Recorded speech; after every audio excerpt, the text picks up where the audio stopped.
American-style market libertarians love to fucking bitch and scream and moan about how taxes are fucking theft and how the government is a kind of evil, thieving organization.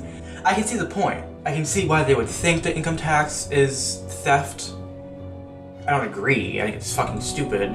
Though I do think it would be better to have a society where income tax was paid, like, you know, lower income stratas didn't have to pay income tax. I think that'd be better, but, you know, is it theft? I don't know. I think it's a necessary evil.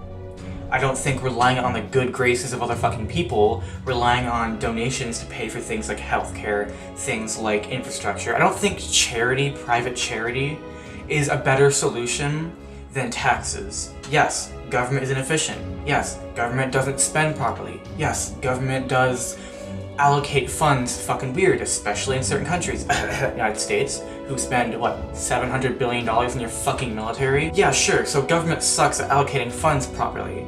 But do we just abolish that system and have a system of private charity, which is just a band-aid for the bullet wound? You know, it's weird that Americans think charity is so great. You know, Americans will just blow Oprah and Jeff Bezos and all these other fucking, you know, 100 millionaires or even billionaires, or even 100 billionaires like Jeff Bezos. You know, they suck these people off for making donations like $33 million, which is crack change to them. Jeff Bezos donated $33 million to the education of 1,000 dreamers, and everyone was like, oh, it's so great, he's so amazing. His net worth is $100 billion. That's a little bit less than the GDP of Morocco in 2017, when Morocco's GDP was like $105 billion. That's the 5th wealthiest country in Africa. 5th or 4th. And then him donating $33 million is just some fucking great, like, amazing thing. Like, the American culture of celebrities and of, like, celebrating the rich for doing any little minor thing is fucking gross. And the libertarians personify that bullshit. Taxes may be theft. I'll give it to the libertarians, it might be theft. But there's a big, scarier theft going on in the working class by the bourgeoisie, the owners of the means of production, the owners of private property. There's a bigger theft that we all consent to, or to the libertarians think we consent to. Rent. So when someone owns the means of your basic survival, like shelter, like food, like water, it creates a wage slave system. It creates a system where you are forced to work to pay them to survive. If you don't work, you don't get their services or other product, and you don't fucking survive. Or you're more reliant on private charity, which is highly ineffective, and it's not a good solution. Libertarians love to say things like, oh, you consented to this, you consent to pay rent, you chose to pay rent. I don't think it's a choice, and I don't think I really consent to a situation where it's, you pay me to live here, and if you don't pay me, you don't live here, and if you don't pay rent, you're homeless. How is it consensual to be put in a situation where it's, you don't pay me, you're homeless? That's not consensual, that's force. And the whole thing of, you chose to live here. No, sorry, sis, I don't choose to live in a lot of places. I didn't choose to live a year ago in the hood, where I would literally go outside and walk outside to go put the trash out, and then I seen a girl injecting something between her fucking toes. Did I choose to live in a building where people like that live there? Not knocking her, like, I'm not trying to, like, be an asshole to her, but did I choose to live around people like that? Around drug abuse? Where people would vomit and shit in the hallways? No. I was told that I had 2 months to get out because the house was being sold. So, you know, about 2 weeks-ish before I was evicted, I had to pick a place to live. And I had no other choice but there. I was desperate for a place to live, so I had to move there. For $450 a month. Did I choose to live there? No, it was out of desperation. Around 1 million Canadians live on minimum wage, and minimum wage varies from province to province, and so does the cost of living. Generally, the farther west you go, the more expensive it gets. Okay? So, you know, the lower your income areas you're going to live in. And a lot of low-income areas tend to be more, you know, crime-infested or drug-infested. People don't choose to live in those areas, people often choose out of desperation. And a lot of times, people choose low-income areas because they have to work 2 jobs just to afford the rent there in certain places like Toronto or Vancouver, or Seattle, or London, or Paris, or wherever the fuck. Places with generally higher rates of rent. You know, people have to work 2 jobs and sacrifice their fucking meals. If they have kids, well then there's more fucking financial burden for you. Like, it's not as easy as just, well then just move out of Toronto. Well, the bigger the city, like bigger cities tend to, yes, be more expensive, but they have access to better services and education and jobs. It's not as easy as just save up and move. Okay, clearly, 1 in 5 Canadians struggle with housing affordability. They're spending over 50% of their low income on rent. So you're spending 50% of your income on rent or more. Then you have a portion of your income for food, for water, for bills, which are expensive in Ontario because we have astronomical fucking hydro rates, queen. So all of this, and what are you saving? It is extremely hard to save when you're poor, especially if you're living in Canada, in Ontario, in British Columbia, in Alberta. Okay, it's not as easy to just get up and go. Then there's the issue of slumlords. And let me bring a great example of a slumlord, okay? Grenfell. Grenfell was a hideous building, okay? And a bunch of rich bastards, a gaggle of rich idiots, complained to the fucking landlords, and landlords were like, okay, we'll give in to your fucking complaints. And instead of, you know, using high quality fire standard material, they used cheaper material that wasn't to the fire code, and when that shit lit up, it lit up like a fucking piece of dry hay, burned the fucking building down, and aided the deaths of 71 people. The building also didn't have a fire or a sprinkler system.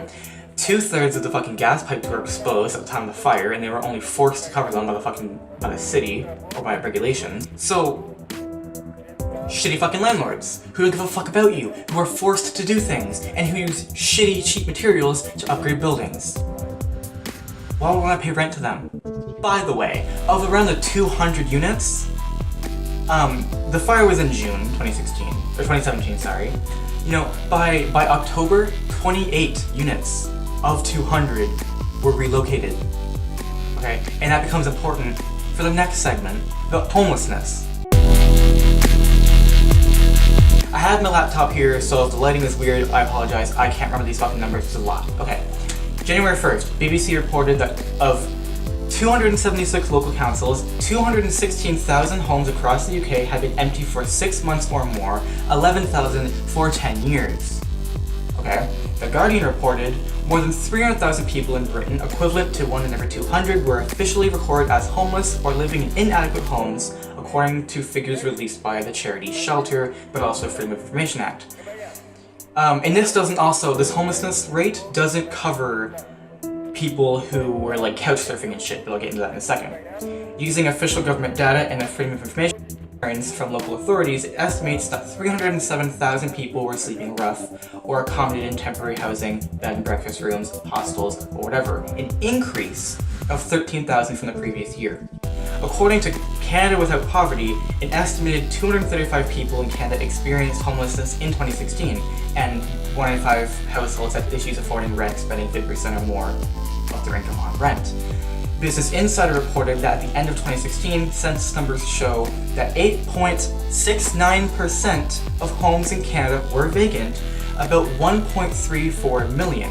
Growth is tapering, but it's still growing in that area.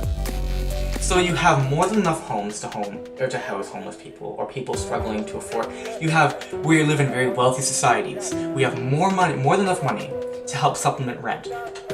But that's not the point I'm going to make. What does all this have to do with, what does all this come together? What is the point? What is the solution? What does Grenfell and greed and rent being theft and, theories and bullshit, what does all that have to do with, what's all the connection? Greed. What is the solution? Abolishing rent, bitch.